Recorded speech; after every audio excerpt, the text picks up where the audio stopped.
بسم اللہ الرحمن الرحیم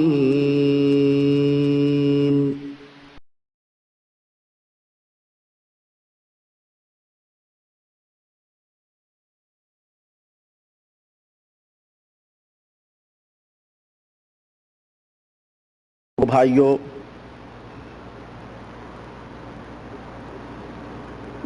گفتگو ہماری تبلیغی نصاب کے تعلق سے چل رہی تھی اور وقت کی نزاکت کے پیش نظر اور اس کی قلت کو محسوس کرتے ہوئے میں مناسب اور بہتر یہ سمجھتا ہوں کہ بلا کسی تمہید کے اپنے موضوع کا آغاز کروں، چونکہ یہ سلسلے وائز موضوع چل رہے ہیں تبلیغی جماعت کے تعلق سے، تبلیغی نصاب کے تعلق سے، ان کے عقائد، ان کے خیالات، ان کی کتابوں میں جو موجود ہیں۔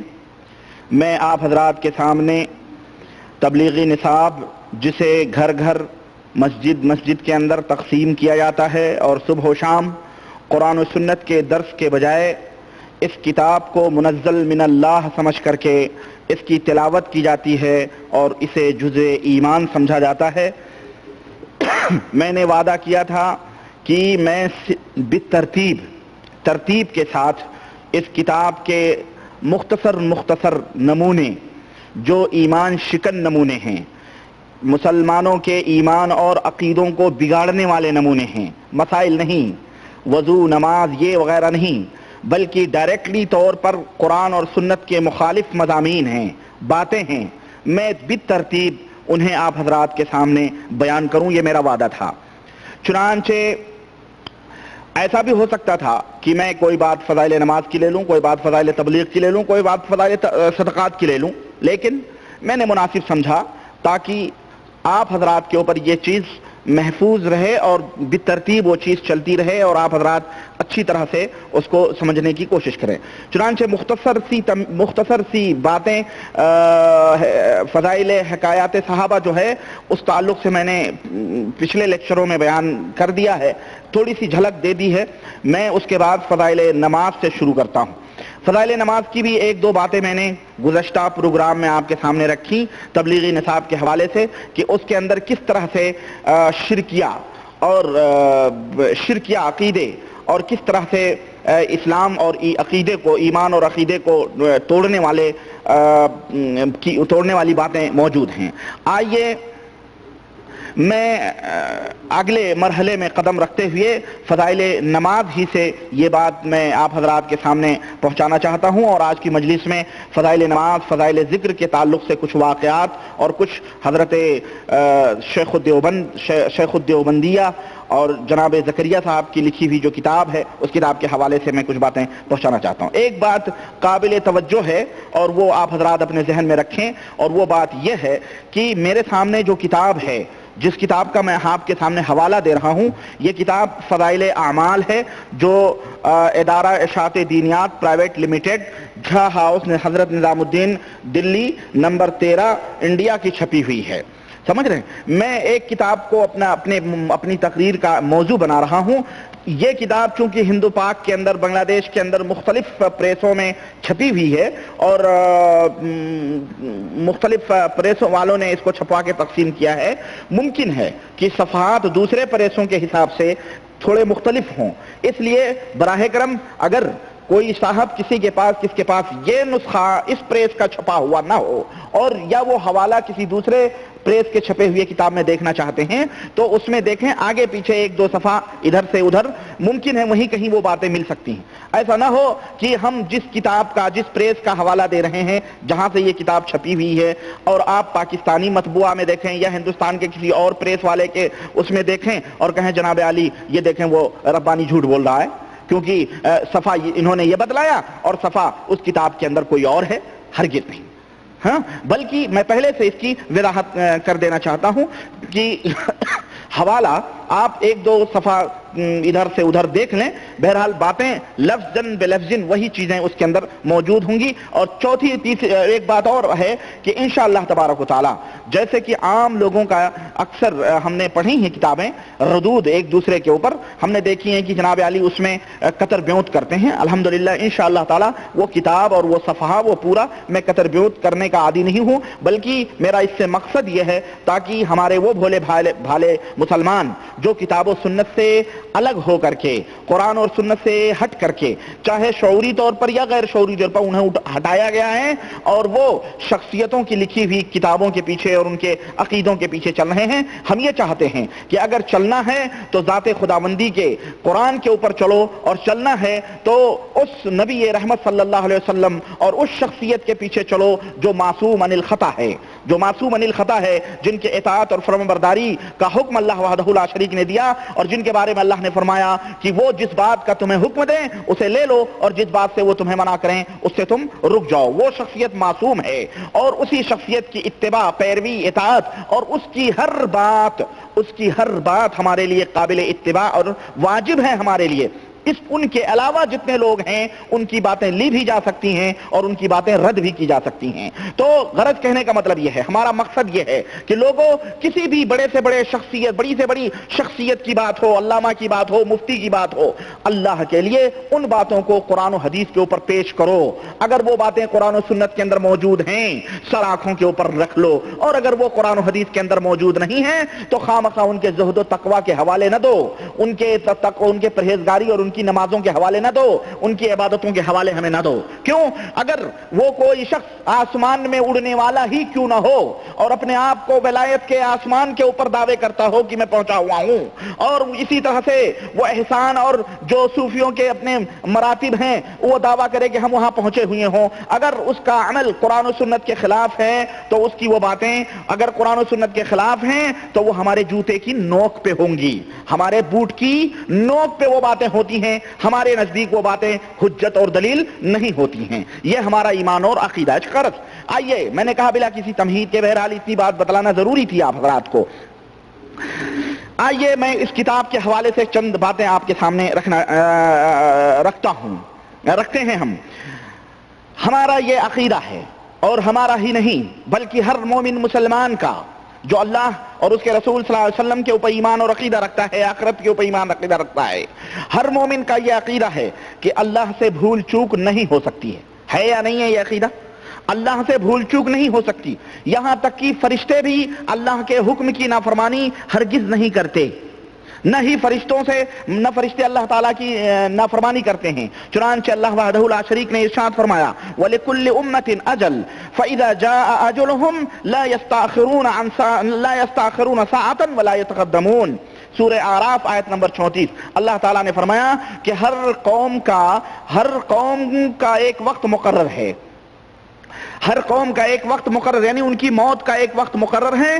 جب ان کے موت کی گھڑی آ جاتی ہے، جب ان کے موت کی گھڑی آ جاتی ہے تو نہ ہی وہ ایک لحظہ آگے ہو سکتے ہیں نہ ہی وہ ایک لحظہ پیچھے ہو سکتے ہیں، یعنی جس دم موت لکھی ہے اس دم ان کو وہ موت آ کے پکڑ لے گی۔ یہ ہمارا عقیدہ ہے قرآن کی اس آیت کی روشنی میں۔ اسی طرح سے فرشتوں کے تعلق سے سورہ تحریم میں آیت نمبر 6 میں اللہ تعالیٰ نے فرمایا کہ لا یعصون اللہ ما امرہم ویفعلون ما یؤمرون، یعنی اللہ تبارک و تعالیٰ کی وہ فرشتے نافرمانی نہیں کرتے ہیں، جس بات کا اللہ نے انہیں حکم دیا ہے ان باتوں میں وہ فرشتے نافرمانی نہیں کرتے ہیں، جن باتوں کا اللہ تعالیٰ انہیں حکم دیتا ہے ہرگز نہیں، بلکہ جو اللہ تعالیٰ کہتا ہے فرشتے اتنا ہی کرتے ہیں۔ یہ قرآن کا عقیدہ جو مومنین کو اللہ وحدہ لا شریک بتلا رہا ہے، مگر آئیے ذرا تبلیغی نصاب کا ایک عقیدہ اس آیت کریمہ کی روشنی میں سماعت کیجئے اور دیکھیے کہ امام تبلیغی جماعت کیا فرما رہے ہیں اور کس قدر اللہ کے حکم کا تمسخر اور مذاق اس عقیدے میں اڑایا گیا ہے، اور امت کے گمراہ کرنے کے لیے کس قدر ایمان شکن عقیدہ حضرت زکریا صاحب اپنی کتاب تبلیغی نصاب کے اندر بیان کر رہے ہیں۔ چنانچہ یہ فضائل نماز ہے، اس فضائل نماز کے صفحہ 10 کے اوپر آپ اٹھا کر کے دیکھیں، فضائل نماز کے صفحہ 10 کے اوپر آپ اٹھا کے دیکھیں حضرت نے ایک واقعہ بیان کیا ہے، فضائل نماز 80 صفحہ 10، اس کے اوپر حضرت نے ایک واقعہ بیان کیا ہے، اور واقعہ یہ ہے، ظاہر ہے کہ جیسا کہ میں نے بتایا ہر مسلمان یہ سمجھتا ہے کہ موت و زندگی کا مالک اللہ وحدہ لا شریک ہے، اور جو وقت جس کا موت کا مقرر ہو چکا ہے، سمجھ رہے ہیں، وہ اسی وقت کے اوپر اسے موت آئے گی، سوال ہی نہیں پیدا ہوتا کہ کوئی آگے یا پیچھے کوئی بات ہو، اور اللہ تعالیٰ سے بھول چوک کا امکان بھی یہ ایمان کو برباد کرنے والا اگر کوئی شخص اس طرح کا ایمان اور عقیدہ رکھتا ہے۔ چنانچہ مولانا زکریا صاحب فرماتے ہیں کہ حضرت ام کلثوم رضی اللہ تعالی عنہ کے شوہر حضرت عبد الرحمن بیمار تھے، اور ایک دفعہ ایسی سکتے کی حالت ہو گئی کہ سب نے انتقال ہو جانا تجویز کر لیا کہ اب یہ مر جائیں گے۔ حضرت ام کلثوم اٹھی اور نماز کی نیت باندھ لی، نماز سے فارغ ہوئی تو عبد الرحمن کو بھی افاقہ ہو گیا۔ لوگوں سے پوچھا کیا میری حالت موت کی سی ہو گئی تھی، یعنی ان کے شوہر نے پوچھا کیا میری حالت موت کی سی ہو گئی تھی؟ لوگوں نے عرض کیا جی ہاں۔ تب انہوں نے فرمایا کہ دو فرشتے میرے پاس آئے اور مجھ سے کہا کہ چلو احکم الحاکمین کی بارگاہ میں تمہارا فیصلہ ہونا ہے۔ وہ مجھے لے جانے لگے تو ایک تیسرے فرشتے آئے اور ان دونوں سے کہا کہ تم چلے جاؤ، ان دونوں فرشتوں سے کہا تم چلے جاؤ، یہ ان لوگوں میں سے ہیں جن کی قسمت میں سعادت اسی وقت لکھ دی گئی تھی جب یہ ماں کے پیٹ میں تھے، اور ابھی ان کی اولاد کو ان سے اور فائدہ حاصل کرنے ہیں۔ اور اس کے بعد 1 مہینہ تک حضرت عبد الرحمن زندہ رہے اور اس کے بعد پھر انتقال ہوا، یعنی ان کے موت کی گھڑی آ گئی تھی، فرشتے موجود ہو گئے تھے، لیکن بعد میں گویا نعوذ باللہ اللہ تعالیٰ سے بھول ہو گئی کہ ان فرشتوں کو بھیجا کہ جاؤ ان کی روح نکال کے لاؤ۔ پھر بعد میں اللہ تعالیٰ نے کہا نہیں ابھی ایک مہینہ باقی ہے، سمجھو ان کی قسمت میں 1 مہینہ زندہ رہنا باقی ہے۔ وہ واحد، وہ یکتا اور بے مثل، وہ ذات خداوندی اللہ وحدہ لا شریک کی وہ ذات جس کی کوئی مثال نہیں ہے، اگر کوئی شخص یہ عقیدہ رکھے کہ اس سے بھی بھول ہو جائے نعوذ باللہ، اور جس کی موت آ جائے اس کی موت میں ابھی فرشتوں کو واپس کر دیا جائے، اور یہ جو زکریا صاحب بتلا رہے ہیں کہ دوسرا فرشتہ ہے اس نے کہا ابھی ان کے اس میں یہ باتیں رکھی گئی ہیں، یہ کیا ہے؟ آپ بتلائیں اس طرح کا عقیدہ یہ شیراز توحید کو منتشر نہیں کرتا؟ یہ توحید کے عقیدے کو ڈائنامٹ نہیں کرتا کہ مومن یہ عقیدہ رکھتا ہے کہ اللہ سے بھول چوک نہیں ہو سکتی، یا فرشتے اللہ کے حکم کے خلاف نہیں کر سکتے؟ کیا وہ دونوں فرشتے جو آئے تھے روح نکالنے کے لیے وہ بغیر حکم الہی کے آئے تھے؟ اور اگر وہ حکم الہی پہ آئے تھے تو کیا اللہ تعالیٰ بھول گیا تھا کہ ان کی قسمت میں سعادت اور نیک بختی نہیں لکھی گئی ہے؟ یہ جھوٹی باتیں، یہ جھوٹی روایتیں اپنی کتابوں میں لکھ کر کے نماز کی فضیلت بیان کر رہے ہیں۔ کس کی فضیلت بیان کر رہے ہیں؟ کہ 2 رکعت ان کی بیوی حضرت ام کلثوم رضی اللہ تعالیٰ عنہ نے 2 رکعت نماز پڑھی تو گویا ان کی موت ہی ٹل گئی۔ گویا ہے تبلیغی جماعت کے بھائیوں، اگر تمہیں کوئی بھی اس طرح کی مصیبت آئے تو 2 رکعت نماز پڑھ کر کے اس کی موت ٹال دو، اللہ بھی بھول سکتا ہے نعوذ باللہ۔ میں پوچھنا چاہتا ہوں حضرت زکریا صاحب جب موت و حیات کی کشمکش میں ہچکولے کھا رہے تھے، بھنور میں پکڑے ہوئے تھے، تو اس وقت سارے تبلیغی جماعت کو اللہ کی بارگاہ میں سجدہ کرنا چاہیے تھا۔ وہاں تو ایک تھی جو انہوں نے اللہ کی بارگاہ میں سجدہ کیا ہے۔ اگر یہ مقبول بندے ہونے کا دعویٰ کرتے ہیں تو ان کو سب کو سجدہ کرے۔ زکریا صاحب کو بتا لینا چاہیے تھا کہ اللہ تعالیٰ ان کو قیامت تک کی مہلت دے دے، جس طرح ایک کو قیامت تک کی مہلت ملی ہے نا، انہیں بھی مہلت دے دے قیامت تک کے لیے۔ سمجھدار ہیں ماشاءاللہ، آپ لوگ سمجھ جاتے ہیں۔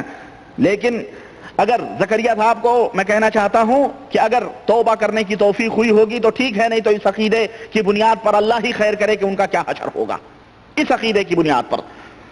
میرے بھائی یہ ظاہر ہے کہ حضرت زکریا کی بے احتیاطی، اور جیسا کہ انہوں نے بیان دیا ہے کہ یہ کتاب میں نے اس ایام میں لکھی ہے جب ڈاکٹر نے مجھے ذہنی اور دماغی کام کرنے سے منع کیا تھا، تو یہ انہی دماغوں کی اپج ہوگی، بد دماغی کی انہوں نے بیچارے نے لکھ ماری، نہ کوئی حوالہ، نہ کوئی سند، نہ کچھ اس طرح کے واقعات نہ جانے یہودیوں کے نصرانیوں کے کہاں سے لکھ کر کے اور امت کو جو ہے گمراہ کیا جا رہا ہے۔ غرض آئیے ایک اور واقعہ لگے ہاتھوں دیکھتے ہیں۔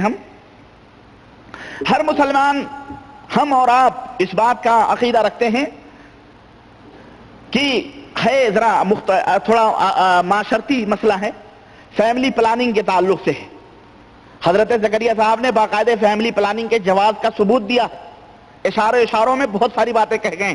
سن 77 میں اندرا گاندھی اسی وجہ سے اتاری گئی تھی سیٹ سے، خواہ مخواہ بیچاری کچے کچے مولویوں سے فتوے لے رہی تھی. ارے امیر تبلیغ جماعت سے فتویٰ لے لیتی, بات ہی ختم ہو جاتی. پر اس وقت گیا تھا ٹولہ, لیکن کھل کر کے نہیں بولے ہم سیاسی چکروں میں نہیں پڑتے. معاملہ کیا تھا؟ کتاب میں تو پہلے سے لکھا ہے, عقل مند والوں کتاب میں دیکھ لو, مسئلے سمجھ لو, خلاص. اب پورے تبلیغی جماعت والوں کو نسبندی کے چوکھٹ پہ حلال کر دینا چاہیے تھا. لیکن آئیے دیکھتے ہیں, ہر مسلمان کا یہ عقیدہ ہے کہ نسبندی کرانا, فیملی پلاننگ کرانا یہ اسلام کے خلاف امر ہے, شریعت مطہرہ کے خلاف چیز ہے. شریعت اس بات کی اجازت نہیں دیتی ہے. مگر ذرا تبلیغی جماعت کے اس شہسوار اور شیخ الحدیث کو دیکھیے کہ کس طرح سے فیملی پلاننگ یعنی نسبندی کے جواز کی دلیل دے رہے ہیں. یہی فضائل نماز ہے, صفحہ نمبر 12. فضائل نماز صفحہ نمبر 12 فرماتے ہیں کہ حضور کا ارشاد ہے. ابھی میں بتاؤں گا یہ کہاں کہاں سے لاتے ہیں, یہ بیچارے نہ جانے کہاں کہاں سے حضور صلی اللہ علیہ وسلم کا ارشاد لاتے ہیں. ادھر ادھر کی باتوں کو نقل کر کے حضور کی طرف منسوب کر دیتے ہیں. کہتے ہیں حضور کا ارشاد ہے اور بڑا قابل رشک ہے. حضور کا ارشاد ہے کہ بڑا قابل رشک ہے وہ مسلمان.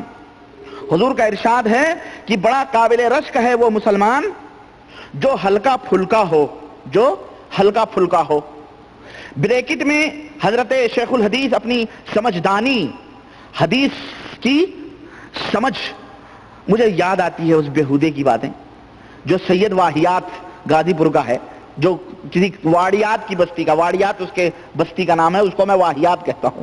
وہ کہتا ہے اگر حدیث سمجھنا ہے تو علماء دیوبند کے درسوں میں جا کر کے حدیث سمجھو, وہاں تمہیں حدیث. تو جب میں پڑھتا ہوں ان کتابوں کو تو مجھے حیرت ہوتی ہے کہ اللہ بچائے ایسی حدیث دانی سے.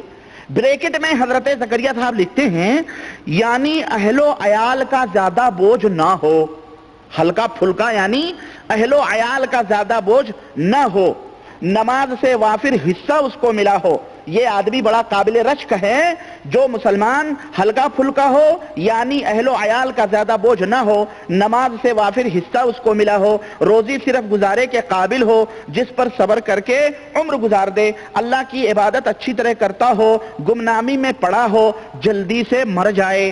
جلدی سے مر جائے, اس جملے پہ میں بھی بتاؤں گا, جلدی سے مر جائے. ذرا توجہ رکھیے گا. نہ میراث زیادہ ہو نہ رونے والے زیادہ ہوں, نہ میراث زیادہ ہو نہ رونے والے زیادہ ہوں.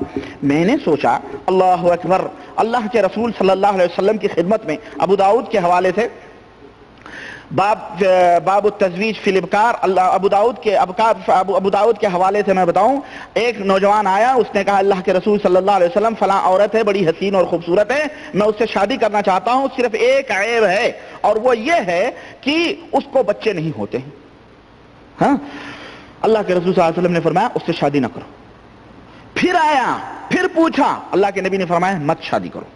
تیسری دفعہ آیا, آپ نے فرمایا شادی مت کرو.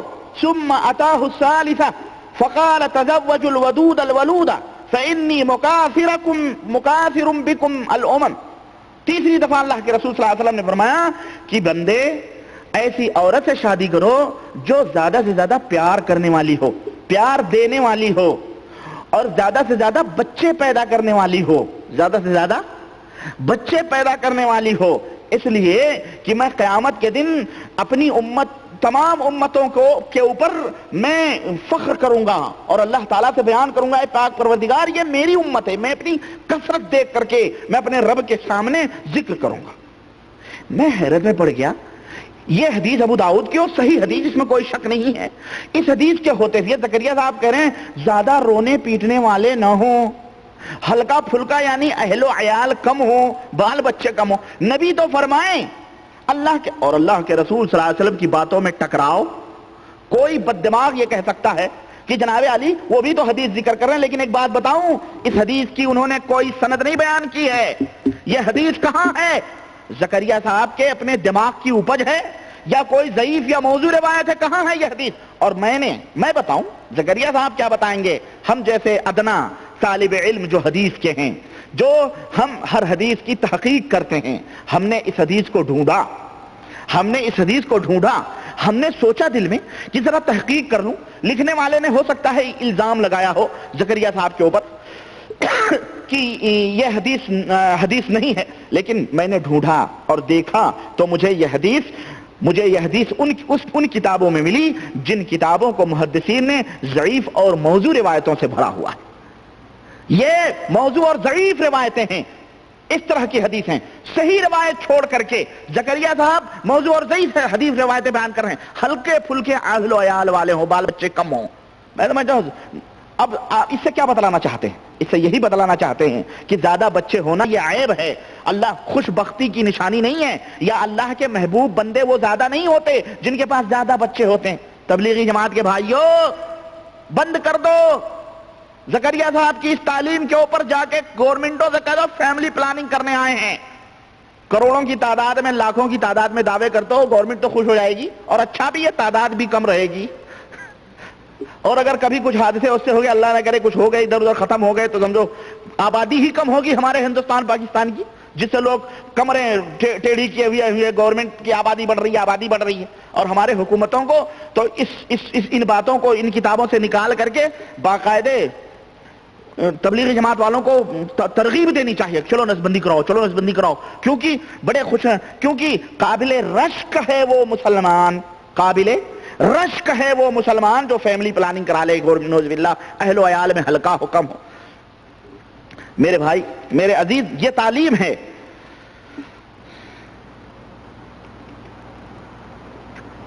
اور آگے روایت میں ہے جلدی سے مر جائے، نہ میراث زیادہ ہو نہ رونے والے زیادہ ہوں. نہ میراث زیادہ ہو نہ رونے والے زیادہ ہوں. شیخ زکریا صاحب کے اس لفظ مر جائے کے اوپر جو استعمال انہوں نے کیا ہے، تو میں سمجھ رہا ہوں کہ شاید شیخ صاحب یہ کہنا چاہ رہے ہیں کہ اگر جلدی سے فطری موت جلدی نہ آئے اور حساب و کتاب میں آسانی پیدا ہو، جلدی اگر فطری موت یعنی اگر فطری موت آ جائے تاکہ حساب و کتاب میں آسانی پیدا ہو، مگر موصوف نے یہ یعنی جلدی سے اسے موت آ جائے تو بہتر ہے. موت آ جانا الگ ہے اور جلدی سے مر جانا الگ ہے. کیوں؟ موت آنا اللہ کی طرف سے ہوتا ہے، اور مر جانا سمندر میں اپنے آپ کو ناک بند کر کے بیٹھ جاؤ، دریا میں بیٹھ جاؤ، چھت کے اوپر سے کود کے مر جانا. تو گویا زکریا صاحب کہہ رہے ہیں کہ اے تبلیغی جماعت کے لوگوں جلدی سے مر جاؤ، مطلب یہ اگر فطری موت نہ آئے تو خودکشی کر لو. یہی تو ہوا، مر جانا یہی ہوتا ہے کہ آدمی مر جاتا ہے. مطلب کیا ہے؟ یعنی کہیں کود کے مر گیا، کہیں کسی اور سے ڈوب کے مر گیا، کہیں چاقو مار لی، تلوار مار لی، مر جائے. یہی یعنی خود موت کا اہتمام کر لے، وہ بہتر یہی ہے اس کے لیے، تاکہ جنت کے اندر وہ چلا جائے. لیکن یاد رکھو اگر زکریا صاحب کے فارمولے پہ عمل کرو گے تو اللہ کے رسول صلی اللہ علیہ وسلم نے فرمایا کہ جو شخص اپنی فطری موت نہ مرے اور خودکشی کر کے مرے تو جن ہتھیاروں سے یا جن طریقوں سے وہ مرا ہے وہ ہمیشہ اسی طرح کا عذاب اسے جہنم میں دیا جائے گا. اس لیے ہم ادنا سے طالب علموں سے مشورہ لے لیا کرو ہر باتوں میں. ہم تمہیں رہنمائی کرتے ہیں کہ اس طرح کی باتوں کے اوپر عمل نہیں کرنا کہ چاقو مار دو زکریا ہمارے پیر و مرشد نے فرمایا ہے، ہرگز نہیں. تو میرے اور آگے بڑھتے ہیں، ذرا سا چھوڑیں آپ اس بات کو اور آگے چلتے ہیں. ذرا سا ایک اور عقیدہ حضرت زکریا صاحب کا ملاحظہ کرتے ہیں. چنانچہ ہم موحد مومنین کا اور ادنا سے طالب علم ہونے کی حیثیت سے ہمارا یہ عقیدہ ہے اور تمام مسلمانوں کا یہ عقیدہ ہے کہ اگر کسی عذر شرعی کی بنا پر کوئی نماز قضا ہو گئی، چھوٹ گئی کوئی نماز، ٹائم نکل گیا، بعد میں اگر اسے پڑھ لے آدمی تو وہ نماز ادا ہو جاتی ہے کہ نہیں؟ قرآن و حدیث کا یہی فیصلہ ہے. چنانچہ تاریخ اور سیرت کے حوالے سے میں آپ کو بتاؤں، حضرت محمد الرسول اللہ صلی اللہ علیہ وسلم غزوہ خندق میں مشغول تھے، صحابہ کرام رضوان اللہ علیہم اجمعین آپ کے ساتھ تھے. چند نمازیں آپ کی وہاں قضا ہو گئیں، آپ نے وقت کے اوپر اسے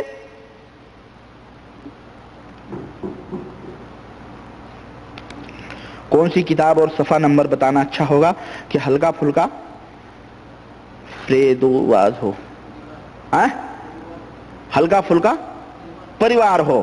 ہاں، پریوار نیوجن ہمارے یہاں ہندوستان میں چلتا ہے، اور گاڑیوں پہ، بسوں پہ، ٹرکوں پہ اور اسٹیشنوں پہ لکھا بچے دو ہی اچھے ہے کہ نہیں؟ فیملی پلاننگ کرو، 2 بچے سکھی ہوتے ہیں اور یہ ہوتے ہیں. تو یہ ہے فضائل نماز، فضائل نماز اور صفحہ نمبر 12. فضائل نماز صفحہ نمبر 12. بہرحال غزوہ خندق میں پیغمبر اسلام جناب محمد الرسول اللہ صلی اللہ علیہ وسلم مشغول تھے اور سیرت اور تاریخ کے حوالے سے آپ صلی اللہ علیہ وسلم کی چند نمازیں وہاں قضا ہو گئیں جنہیں آپ صلی اللہ علیہ وسلم نے بعد میں ادا فرمائی. غزوہ خیبر سے واپس ہو رہے ہیں, ایک صحرا میں رکے اور حضرت بلال حبشی سے کہا کہ میں سو رہا ہوں اور سب صحابہ سو رہے ہیں, جب نماز کا وقت ہوگا فجر کا جگا دینا. وہ نگرانی میں تھے, اللہ کے رسول صلی اللہ علیہ وسلم سو گئے, حضرت بلال بھی سو گئے. دن نکل آیا, سورج چڑھ گیا اور سورج کی شعاؤں سے نبی کریم صلی اللہ علیہ وسلم کی نیند بیدار ہوئی. تو آپ صلی اللہ علیہ وسلم نے بلال کو جگایا اور کہا کہ کیا ہوا, تم کو ہم نے کہا تھا اس کام کے لیے اور تم سو گئے. انہوں نے کہا اللہ کے نبی, جس ذات نے آپ کے اوپر نیند طاری کر دی اسی ذات نے میرے اوپر بھی نیند طاری کر دی, میں بھی سو گیا. تو اس وقت اذان کہی گئی, صحابہ نے وضو کیا اور نماز پڑھی گئی. نماز قضا ہوئی کہ نہیں ہوئی؟ قضا. اگر کسی عذر شرعی کی بنا پر نماز قضا ہو جائے تو ہم مسلمانوں کا یہ عقیدہ ہے کہ وہ ادا کر لے, انشاءاللہ اس کی نماز ادا ہو جائے گی, اور یہی قرآن و حدیث کا فیصلہ ہے. مگر کے بعد موت ہے, مگر کے بعد عقل پہ رونا ہے, مگر کے بعد مگرمچھ ہے. آئیے میں آپ کو بتاؤں, خود ذرا تبلیغی نصاب اٹھائیے جنہیں قرآن و حدیث پھیلانے والی جماعت کہا جاتا ہے, اور بعض علاقوں میں اللہ والی جماعت کہا جاتا ہے. بعض علاقوں میں انہیں غیر شعوری طور پر مسلمانوں نے اللہ والی جماعت کہنا شروع کیا ہے. یہ کہتے ہیں دین کی پیاری پیاری باتیں ہم بتلانا چاہتے ہیں, جیسے ہی السلام علیکم ورحمۃ اللہ, السلام علیکم ورحمۃ اللہ, نماز میں اذان پھیرتا ہے امام, ویسے ہی کھڑے جاتے ہیں. دین کی پیاری پیاری میٹھی میٹھی باتیں کرنے والی جماعت بیان کی جاتی ہے. ذرا وہ کتاب پڑھیے, دیکھیے زکریا صاحب جو امیر ہیں اور سرخیل ہیں اس جماعت کے, اپنی کتاب کے اندر کیا لکھتے ہیں. فضائل نماز صفحہ نمبر 36 اٹھا کے دیکھیے. فضائل نماز صفحہ نمبر 36, اس کے اندر ایک روایت یہ ذکر کر رہے ہیں زکریا صاحب کہ نبی کریم صلی اللہ علیہ وسلم سے نقل کیا گیا ہے کہ جو شخص نماز کو قضا کر دے, گو وہ بعد میں پڑھ بھی لے, پھر بھی اپنے وقت پر نہ پڑھنے کی وجہ سے ایک حقب جہنم میں جلے گا. غور سے سنیں, یہ حدیث کہاں ہے؟ میں نے بہت ڈھونڈی بھائی میرے, مگر مجھے حدیث کی کسی کتاب میں یہ حدیث نہیں ملی ہے. سنیے, ملی ہوگی کہیں ضعیف موضوع روایات میں, پر صحیح کتابوں میں ہمیں یہ حدیث نہیں ملی ہے. کہتے ہیں ایک حقب جہنم میں جلے گا وہ, بھلے وہ اگر اس کی نماز قضا ہو گئی اور بعد میں وہ پڑھ بھی لے, تب بھی وہ ایک حقب جہنم میں جلے گا. اب آپ سوچتے ہوں گے یہ حقب کون سے پرندے کا نام ہے؟ یہ حقب کیا ہے؟ 1 گھنٹہ, 2 گھنٹے, 4 گھنٹے, کتنا جلے گا وہ؟ حقب کیا ہے؟ کہتے ہیں کہ اور حقب کی مقدار 80 برس کی ہوتی ہے. کتنے برس کی؟ 80 برس کی ہوتی ہے. اور سنو, اور 1 برس 360 دن کا ہوتا ہے. 1 برس کتنے دن کا ہوتا ہے؟ 360 دن کا ہوتا ہے. اور قیامت کا 1 دن 1000 برس کے برابر ہوگا. اللہ اکبر. ٹوٹل مارا ہے زکریا صاحب نے, دیکھیں کیلکولیٹر بڑا کامیاب ہے. اس حساب سے آپ ذہن پہ زور نہ دیں, آپ نہ جوڑیں کہ اب کتنا ہوا, میں بتا رہا ہوں, کلیکشن کر رہا ہوں میں. دیکھیں اس حساب سے ایک حقب کی مقدار 2,88,00,000 برس ہوئی. 2,88,00,000 برس ہوئی. یہ ہمارے نبی کا فرمان ہرگز نہیں ہو سکتا.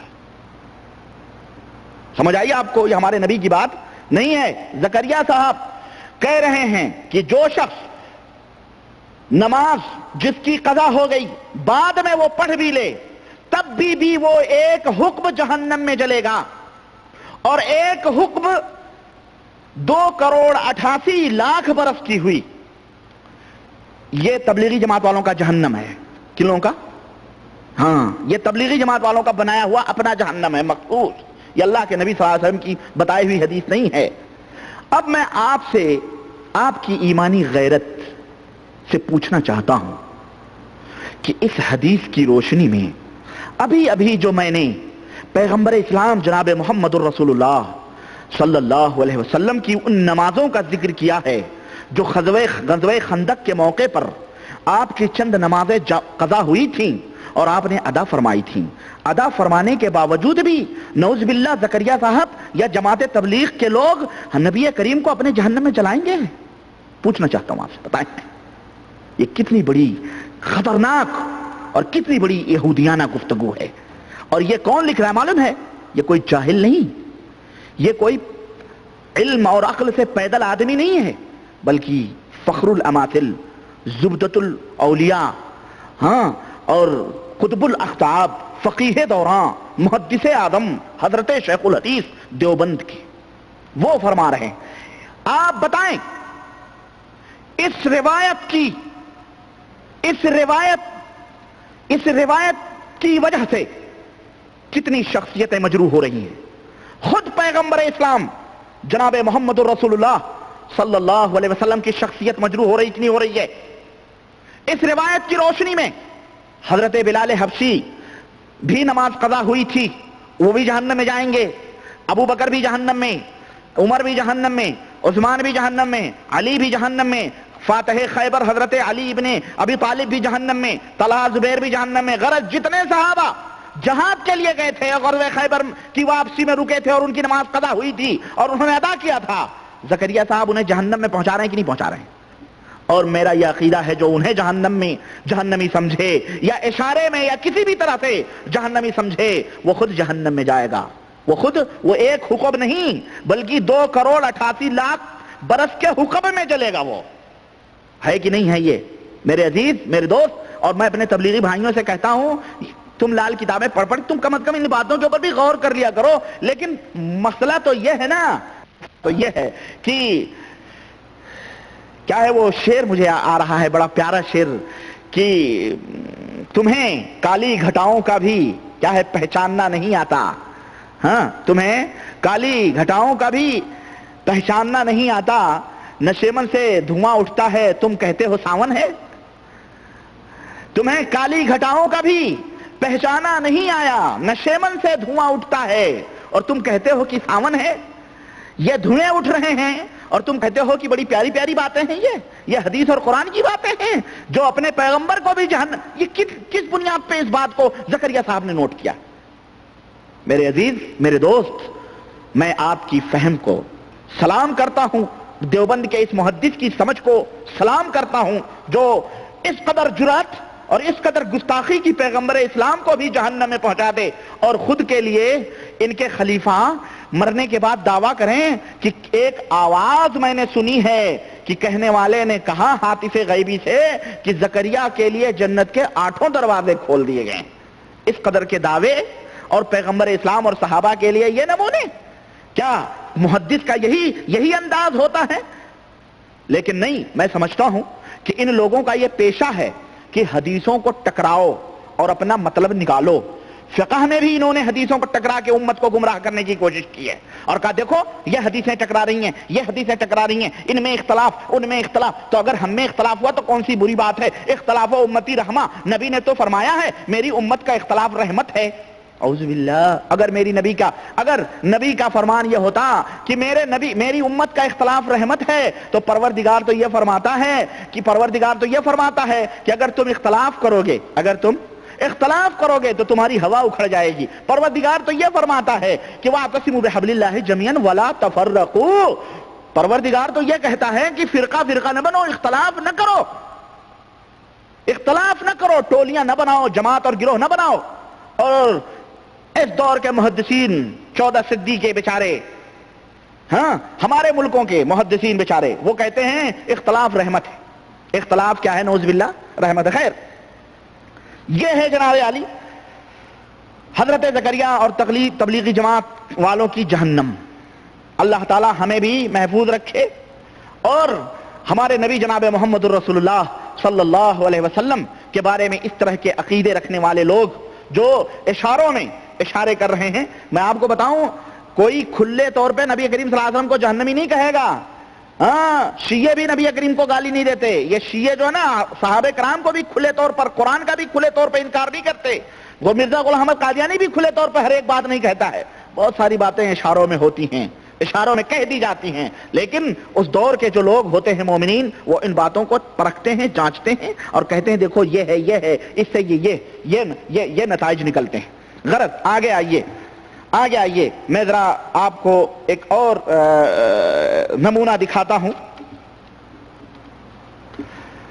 اور یہ تو میں بتا چکا ہوں فضائل نماز میں حضرت امام ابو حنیفہ رحمۃ اللہ علیہ کا کشف، وہ تو میں پچھلے لیکچر میں بتلا دیا ہوں کہ جب کوئی وضو کرتا تھا تو جناب علی وہ گناہ وغیرہ سب معلوم کر لیتے تھے، نعوذ باللہ۔ یہ غیب دانی ان کے امام کو حاصل تھی، ہے نا۔ اللہ تعالیٰ ستار العیوب ہے، عیبوں کو چھپانے والا ہے، یہ صفت اللہ نے اپنے بندوں کو دے دی کہ وہ لوگوں کے عیبوں کو بیان کرتے پھریں۔ اللہ تو عیبوں کو چھپاتا ہے، بندے کو دے دیا کہ تم عیبوں کو لوگوں کو بیان کرو کہ اس کے وضو ٹپک رہا ہے، یہ ہو رہا ہے۔ بہرحال یہ بھی موجود ہے فضائل نماز صفحہ 13 میں، اسی کے بعد آپ دیکھ لیں، بہرحال وہ میں بتا چکا ہوں۔ آئیے میں ذرا ایک اور حضرت سفیان ثوری کے سلسلے میں ایک جرات زکریا صاحب نے اپنی کتاب صفحہ فضائل نماز صفحہ 39 یعنی 39 میں کی ہے۔ کہتے ہیں کہ حضرت سفیان ثوری کے غلبہ حال کا تذکرہ، حضرت سفیان ثوری کے غلبہ حال کا تذکرہ فرمایا زکریا صاحب نے کہ حضرت سفیان ثوری جب آپ پر غلبہ حال ہوتا تھا۔ اب یہ لفظ ذرا سا مرکب ہے، اصل میں مشکل یہ نا کہ آپ لوگوں کو سمجھانا پڑتا ہے یہ غلبہ حال کیا ہوتا ہے، غلبہ حال کیا ہوتا ہے۔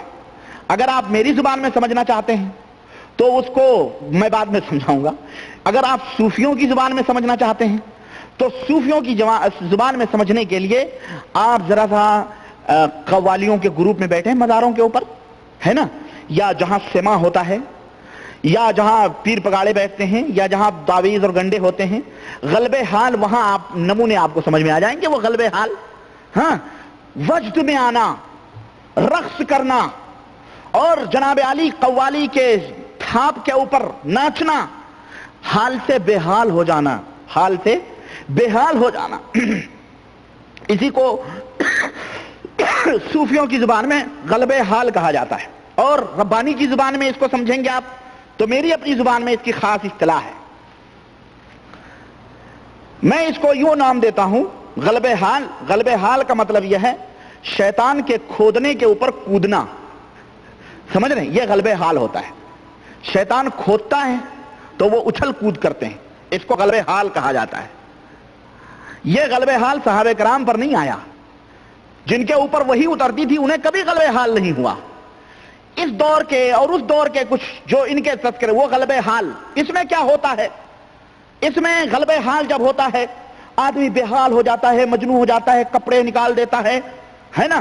اور میں نے بتایا ہے غلبہ حال کے موضوع پر حضرت خواجہ بندہ نواز گیسو کی کتاب جو جوامع الکلم ہے، اس میں خواجہ بندہ گیسو نواز جو شیعہ اور رافضی تھا، جس کی قبر آج پوجی جا رہی ہے گلبرگہ، اور اس کو شریف کہا جاتا ہے، نہ جانے کتنے غیر شریف موجود ہیں بددین لوگ، انہیں شریف کہا گیا ہے۔ بہرحال وہ خواجہ بندہ گیسو نواز جو کہ پرلے درجے کا گھٹیا شیعہ تھا، اور یہودیوں کی ناجائز نہیں بلکہ جائز اولاد میں کہتا ہوں اس کو، ہے نا، یہودیوں نے پیدا کیا تھا۔ رافضی اور شیعہ شاطم صحابہ تھا۔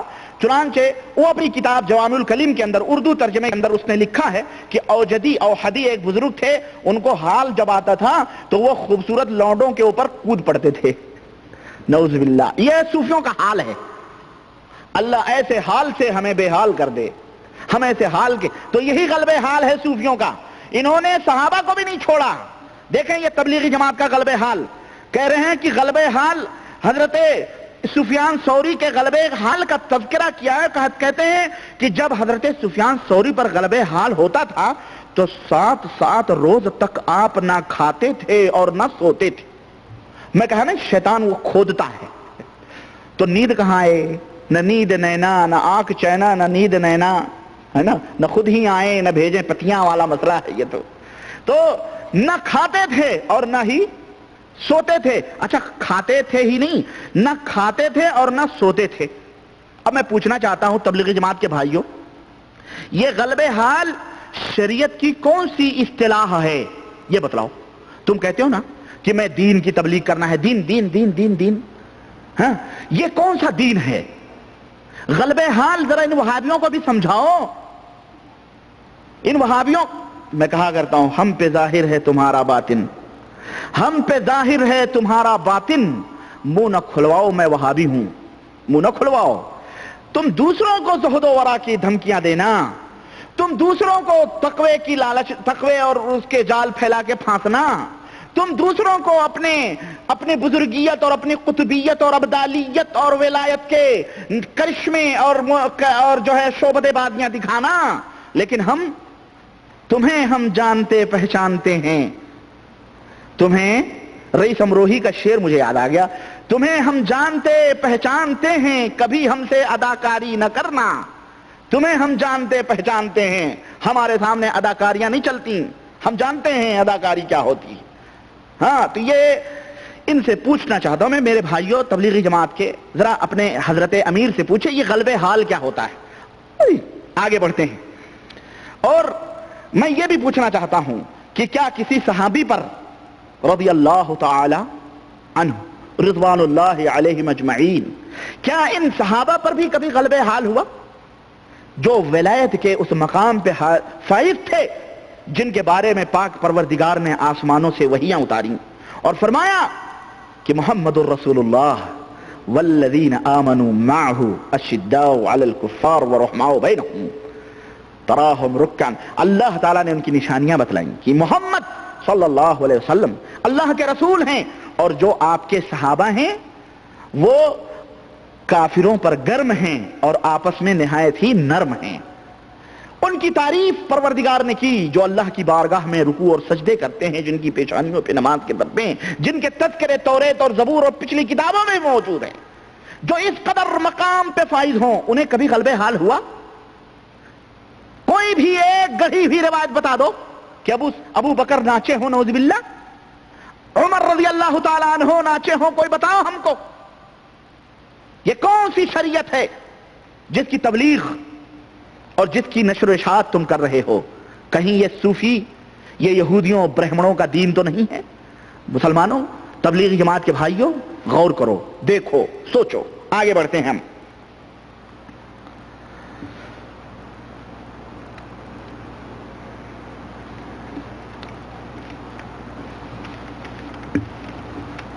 آئیے ذرا سا میں ایک کچھ اور واقعے آپ کو بتلاتا ہوں۔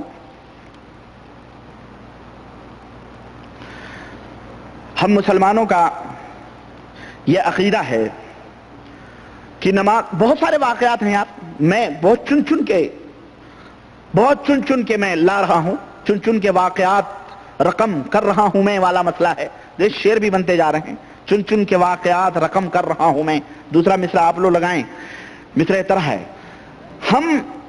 ہم مسلمانوں کا یہ ایمان اور عقیدہ ہے کہ نماز ہو یا اس کے علاوہ جو دیگر عبادتیں ہوں، ہاں صدقہ ہیں، خیرات ہیں، نماز، کوئی بھی عبادت ہو، ہم مسلمانوں کے یہ ایمان اور عقیدہ ہے کہ ہم یہ اللہ وحدہ لا شریک کی رضا اور خوشی کے لیے کرتے ہیں، اور جو شخص اللہ اور اس کی رضا کی خوشی کے لیے نہ کرے، اللہ اور اس کی رضا کے لیے نہ کرے، اس کی خوشی کے لیے نہ کرے، تو اس کی نماز، اس کی عبادتیں سب برباد ہیں، بیکار ہیں، اس کی کوئی ویلو اور کوئی اہمیت نہیں۔ مگر تبلیغی جماعت کے ان صوفیوں کو دیکھو، یہ صوفی ہیں بیچارے، یہ صوفیوں کی ٹولی ہے۔ بریلویوں نے اپنی جماعت صوفیوں کی بنائی ہے، تبلیغیوں نے یہ ٹولیاں بنائی، اور خانقاہوں میں رہ کر یہ جو چلے کاٹتے ہیں اور حق ہو حق ہو حق ہو حق ہو کی ضربے مارتے ہیں اور مراقبہ اور ذکر کرتے ہیں، ذرا ان کی عبادتیں کس لیے ہوتی ہیں؟ ان کی عبادتیں، ان کے مراقبے، ان کے چلے، ان کی نمازیں کس لیے ہوتی ہیں؟ ذرا اسے تبلیغی نصاب کے آئینے میں دکھاتا ہوں میں آپ کو، آئیے دیکھتے ہیں۔ اٹھائیے تبلیغی نصاب، فضائل نماز صفحہ نمبر 60، فضائل نماز صفحہ نمبر 60۔ اس کے اندر حضرت زکریہ صاحب نے کئی واقعات ذکر کیے ہیں، میں چند واقعات آپ کے سامنے رکھنا چاہتا ہوں۔ کہتے ہیں کہ شیخ عبد الواحد مشہور صوفیہ میں ہیں، فرماتے ہیں ایک روز نیند کا اتنا غلبہ ہوا کہ رات کو اوراد و وظائف بھی چھوٹ گئے، اب یہ اوراد و وظائف جو کیا ہیں یہ میں بعد میں بتاؤں گا، فضائل ذکر میں وہ چیز آ رہی ہے۔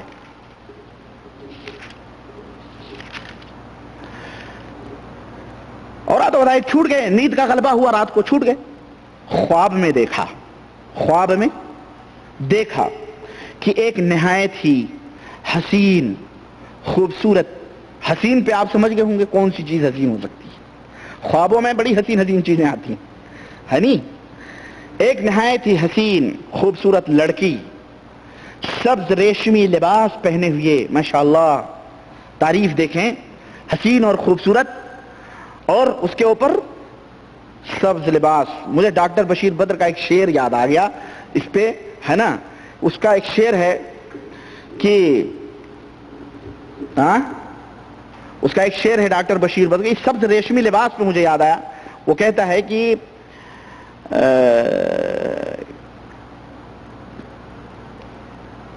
کیا ہے یاد نہیں آ رہا، چلیں بعد میں سمجھ رہے ہیں۔ وہ شعر ہے، ایک پھول، یہ پھول ہے نا، اور یہ ہرا بھی ماشاءاللہ، ہرے لال پیلے، ایک پھول دھوپ کی پتیوں میں ہرے ربن سے بندھا ہوا، ایک پھول دھوپ کی پتیوں میں ہرے ربن سے بندھا ہوا، وہ غزل کا لہجہ نیا نیا، نہ کہا ہوا نہ سنا ہوا۔ سمجھ رہے ہیں؟ بہرحال آپ لوگ شاعری کے موڈ میں نہ آئیں، لیکن ایسی حسین باتیں اور حسین تذکرے ہوں تو ذرا شاعری باتیں آ جاتی ہیں۔ بہرحال کہتے ہیں کہ ایک نہایت حسین خوبصورت لڑکی سبز ریشمی لباس پہنے ہوئے، جس کے پاؤں کی جوتیاں تک تسبیح میں مشغول ہیں، جس کے پاؤں کی جوتیاں تک تسبیح میں مشغول ہیں، کہتی ہے، حضرت ابو عبدالواحد سے کہتی ہے کہ میری طلب میں کوشش کر، میری طلب میں یعنی مجھے ڈھونڈنے میں کوشش کر، میں تیری تلاش ہوں، میں تیری طلب ہوں، میں تیری میں تیرا مقصد ہوں۔ اس کے بعد اس نے چند شوقیہ شعر پڑھے، بھائی وہ شوقیہ شعر مجھے بھی آ گیا تو کیا برا ہوا، سمجھ رہے نا؟ شوقیہ شعر پڑھے، یہ خواب سے اٹھے اور قسم کھا لی، حضرت بزرگ نے قسم کھا لی کہ رات کو نہیں سوؤں گا، کہتے ہیں کہ 40 برس تک صبح کی نماز عشاء کے وضو سے پڑھی۔ اب سمجھ آئیے آپ کو کہ یہ نمازیں کس کی ڈھونڈ اور کس کی رضا اور کس چیز کے پانے کے لیے ہیں، کس خوشی میں ادا کی جا رہی ہیں۔ زکریہ صاحب تبلیغ جماعت کے لوگوں کو یہی نسخے بتا رہے ہیں کہ تم بھی ایسا کرو گے، تمہیں بھی وہ حسین لڑکی، تو یہ جو نماز تسبیح جو گن رہے ہیں نا، یہ وہی ہے، حسین لڑکی سبز ریشمی لباس میں آئے، سبز ریشمی لباس میں آئے، یہی گنتے ہوں گے، یہی مقصد ہے، یہی بتلا رہے ہیں۔ اور سنیں ایک واقعہ اور، لگے ہاتھوں دیکھیں، شیخ مظہر سعدی ایک بزرگ ہیں جو اللہ جل شانہ کے عشق و شوق میں 60 برس تک روتے ہیں۔ یہ عشق کا جو لفظ ہے نا، عشقیہ شعر، عشق و شوق، یہ لفظ عشق میں ذرا آپ لوگوں کو بتلا دوں، یہ عشق جو ہے بڑی عجیب و غریب چیز ہے۔ یہ عشق کیا ہے؟ عشق جو ہے نا، یہ عشق اور ایک چیز ہے محبت، اس کے فلسفے۔ محبت یہ نہایت ہی پاک اور صاف اور بڑا ہی پیارا لفظ ہے، اور نہایت ہی تقدس لیا ہوا کلمہ لفظ ہے یہ محبت۔ اس کے اندر نفسانی خواہشات کا کوئی دخل نہیں ہوتا، نفسانی شہوت پرستی کی بو اس لفظ میں نہیں آتی ہے۔ محبت کے اندر یہ چیز نہیں آتی۔ آدمی کہتا ہے میں اپنے باپ سے محبت کرتا ہوں، آدمی کہتا ہے میں اپنے ماں سے محبت کرتا ہوں، آدمی کہتا ہے میں اپنی بہن سے محبت کرتا ہوں۔ کبھی آپ نے یہ سنا ہے کہ آدمی یہ کہے کہ میں اپنی ماں سے عشق کرتا ہوں؟ کبھی آپ نے سنا ہے کہ کوئی یہ کہے کہ میں اپنی بہن سے عشق کرتا ہوں؟ ذرا کوئی کہہ کے دیکھ لے۔ میں سمجھتا ہوں جس کی بہن نہیں ہوگی نا، بھلے وہ اس کی بہن نہیں ہے لیکن وہ بھی جوتے مارے گا، مردود تجھے عشق کرنا تھا، تیری بہن ہی تھی، ہے کہ نہیں؟ عشق کا لفظ جو ہے اس کے اندر شہوت ہے، یہ بڑا بدنام لفظ ہے، برا لفظ ہے۔ یہی وجہ ہے کہ پورا قرآن کریم اٹھا ڈالو اور حدیث کے پورے ذخیرے اٹھا ڈالو، اللہ وحدہ لا شریک نے اور نہ ہی اس کے نبی جناب محمد رسول اللہ صلی اللہ علیہ وسلم نے کہیں بھی عشق کا لفظ نہیں استعمال فرمایا ہے۔ کیوں؟ وہ تو جوامع کلم دیے گئے تھے. پاک پروردگار ایسا لفظ نہیں کہتے استعمال, جہاں کہیں بھی دیکھیں وہیں آپ کو ملے گا. قل ان کنتم تحبون اللہ فاتبعونی یحببکم اللہ, ہے نا. اللہ کے نبی فرماتے ہیں من احبنی فہو معی فی الجنہ, جو میرے ساتھ محبت کرے وہ میرے ساتھ جنت میں. کہیں اللہ کے نبی نے فرمایا ہے کہ میں جو میرے ساتھ عشق کرے, جو میرے ساتھ عشق کرے, جو میرے ساتھ عشق کرے, اللہ کے ساتھ عشق کرے. لیکن یہ لوگ جو ہے نا عشق کے عشق عشق عشق, یہ عشق چیز ہی کچھ اور ہے, سمجھ رہے ہیں. تو یہ عشق کر رہے ہیں اللہ کے عشق میں, نعوذ باللہ, اللہ کی محبت نہیں, اللہ کے عشق میں 60 برس تک روتے رہے. کتنے برس تک؟ 60 برس تک روتے رہے. ایک شب خواب میں دیکھا, رات کو خواب میں تو چلے, یہ خوابوں کی جنت ہے. اللہ بچائے ہمیں حقیقی جنت عطا فرمائے, خوابوں کی جنت سے اللہ محفوظ رکھے. دیکھیں آپ, خواب میں دیکھا گویا ایک نہر ہے جس میں خالص مشک بھرا ہوا ہے, اس کے کناروں پر موتیوں کے درخت سونے کی شاخوں والے لہلہا رہے ہیں, اور وہاں چند نو عمر لڑکیاں, نو عمر یعنی نئی عمر کی لڑکیاں, نوخیز کلیاں, پھول نہیں, نوخیز نئی عمر کی لڑکیاں پکار پکار کر اللہ کی تسبیح میں مشغول ہیں. انہوں نے پوچھا تم کون ہو؟ تو انہوں نے 2 شعر پڑھے جن کا مطلب یہ تھا کہ ہم کو لوگوں کے معبود اور محمد صلی اللہ علیہ وسلم کے پروردگار نے ان لوگوں کے واسطے پیدا فرمایا ہے جو رات کو اپنے پروردگار کے سامنے اپنے قدموں پہ کھڑے رہتے ہیں اور اپنے اللہ سے مناجات کرتے ہیں. اس کے بعد ایک اور واقعہ, ابو بکر زریر کہتے ہیں کہ میرے پاس ایک نوجوان غلام رہتا تھا, دن بھر روزہ رکھتا اور رات بھر تہجد پڑھتا. ایک دن وہ میرے پاس آیا اور بیان کیا کہ میں اتفاق سے آج رات سو گیا تھا. یہ بھی خواب ہی ہے, یہ بھی کیا ہے, کہہ رہا میں اتفاق سے سو گیا تھا, دیکھا کہ محراب کی دیوار پھٹی, اس میں سے چند لڑکیاں نہایت ہی حسین اور خوبصورت ظاہر ہوئیں, نہایت ہی حسین اور خوبصورت ظاہر ہوئیں, مگر ان میں ایک نہایت ہی بدصورت بھی ہے. میں نے ان سے پوچھا تم کون ہو اور یہ بدصورت کون ہے؟ بھئی خوبصورت کے ساتھ بدصورت کون ہے؟ ایک شعر پھر آ رہا ہے, پہلوئے حور میں لنگور خدا کی قدرت. پہلوئے حور میں یہ لنگور کہاں سے ٹپک رہی ہے؟ پہلوئے حور میں لنگور خدا کی قدرت, اور زاغ کی چونچ میں انگور خدا کی قدرت. ہاں, تو کہہ رہے ہیں کہ یہ لنگور کون سی ہے, یہ لڑکی کون سی بدصورت ہے؟ میں نے پوچھا اچھا, تو وہ کہنے لگی کہ ہم تیری گزشتہ راتیں ہیں, تیری گزشتہ راتیں ہیں, اور یہ تیری آج کی رات ہے کہ آج تو سویا تھا, یہ اس کی رات. نعوذ باللہ. میں آپ سے پوچھنا چاہتا ہوں, ہنسنے کی بات بھی ہے اور بات بہت دور پہنچ رہی ہے.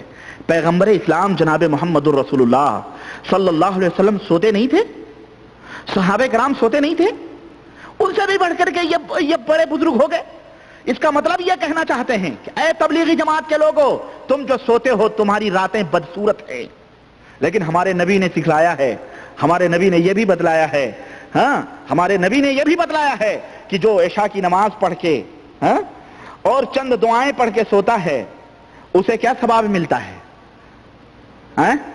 اس کی پوری رات ایسی ہے جیسے وہ قیام اللیل کر کے سویا ہو, رات کی نماز پڑھ کے سویا ہو. یعنی اس کا سونا بھی عبادت میں شمار کیا جاتا ہے, اس کا سونا بھی عبادت میں شمار کیا جاتا ہے. لیکن ان صوفیوں کا سونا وہ بھیانک بدصورت لڑکی کی شکل میں آتی ہے, اسی لیے شیطان انہیں اس طرح کی شکل و صورت دکھاتا ہے اور انہیں دنیا کے اندر ہی ان کی زندگی, ان کی نیند اور ان کی چین کو کیا کر دیتا ہے؟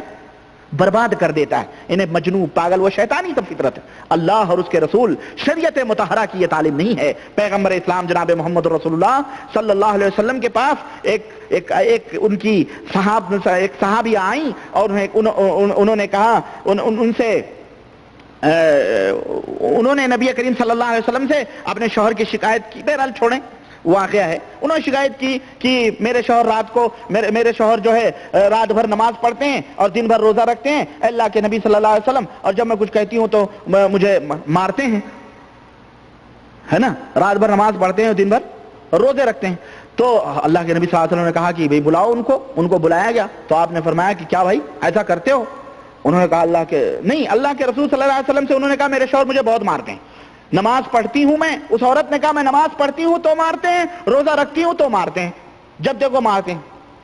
میں نماز پڑھتی ہوں مجھے نماز پہ مارتے ہیں، اور جو ہے کیا کہتے ہیں روزہ رکھتی ہوں تو مجھے روزے پہ مارتے ہیں۔ تو اللہ کے نبی نے فرمایا کہ ٹھیک ہے اس صحابی کو بلاؤ، بھائی کیوں اپنی بیوی کو مارتا ہے؟ وہ آئے حاضر ہوئے، انہوں نے کہا کیوں بھائی اپنی بیوی کو کیوں مارتے ہو؟ نماز پڑھتی ہے تو اور روزہ رکھتی ہے تو؟ انہوں نے کہا اللہ کے نبی میں کبھی نہیں مارتا ہوں۔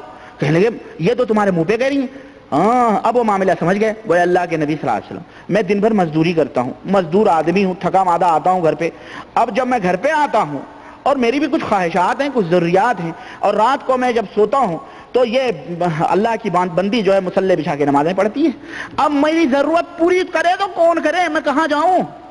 تو میں بلاتا ہوں تو یہ نماز نہیں چھوڑتی ہے، اس لیے میں اس کو مارتا ہوں نماز مت پڑھ۔ میں نے اس کو کبھی فرض نماز کے اوپر نہیں مارا ہے، یہ نوافل جو ادا کرتی ہے ہمارا حق چھوڑ کے، میں اس کے اوپر اس کو پیٹتا ہوں، اور دن میں بھی کبھی مجھے ضرورت پڑتی ہے اور جب میں اس کو بلاتا ہوں کہتی میں روزے سے میں نے روزے رکھے ہوئے ہیں، میرا روزہ ہے، تب مارتا ہوں۔ یہ اب میں کہاں جاؤں؟ مجھے ضرورت ہے، مجھے خواہش ہے اپنی بیوی سے، میں کہاں جاؤں؟ اس لیے میں مارتا ہوں۔ تب اللہ کے نبی صلی اللہ علیہ وسلم نے اس عورت سے کہا دیکھو آئندہ نفلی روزے رکھنے ہوں یا نفلی نمازیں پڑھنی ہوں اپنے شوہر سے اجازت لے کے رکھو، اگر تم نفلی روزے رکھی بھی ہو اور تمہارا شوہر تمہیں بلائے تو تم اپنے روزے توڑ کے اس کی طلب کو پوری کرو۔